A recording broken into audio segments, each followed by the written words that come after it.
Well, to tell us more about the industry and how he's tackling some of these global issues, I'm joined now by Stephen Elliott, Chief Executive of the Chemical Industries Association. Great to see you again. Thank you very much for coming in and talking to me.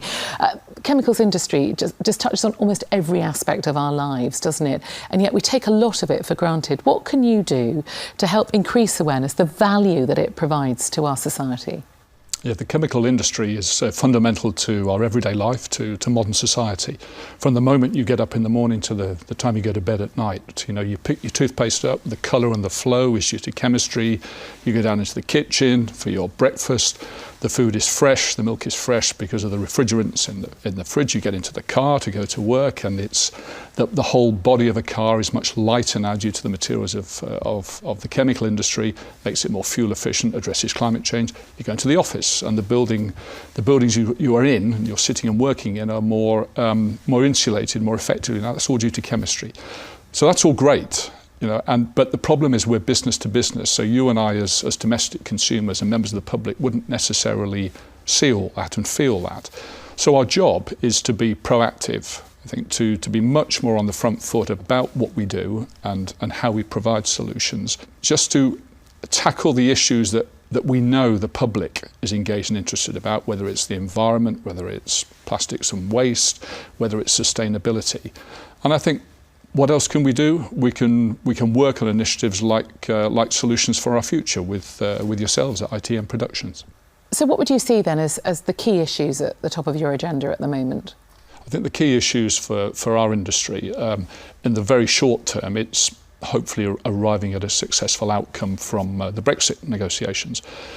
Alongside that, the concern around the cost and the availability of energy is very important for us. We're an energy-intensive sector.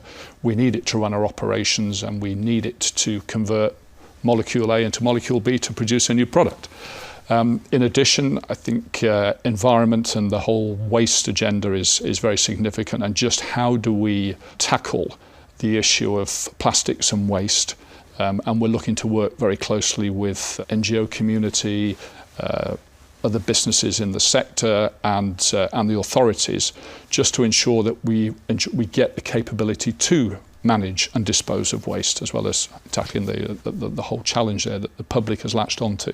And then ultimately, in terms of the long-term challenge, but 2030 and sustainability, we're looking at population growth of 1 billion people between now and 2030. We're looking at 66% of the global population living in cities. We're looking at a 50% increase in the energy we need by that time. We're looking for 35% more food production by 2030. So all of those things are a tremendous challenge, but they're also a brilliant opportunity. And the opportunity exists as well for employment. There are so many different avenues that can be explored for employees. How can you encourage more people to join your sector? Yeah, our sector is very wide and varied in terms of its opportunity, from finance, legal, human resources, through to chemistry, engineering, health and safety, from being an apprentice through to a graduate. There are lots of opportunities, and at the moment we provide employment for about 150,000 people.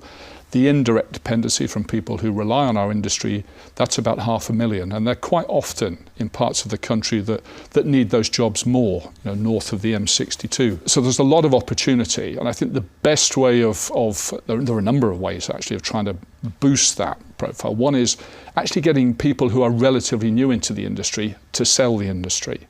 It's all very well me saying it in my mid-50s, but if we can get someone who's in their early 20s to talk about the reasons they chose that career and hopefully the enjoyment they're getting, that's great. I think at the other end of the spectrum, it's how much is science, technology, engineering and maths being encouraged and developed at school.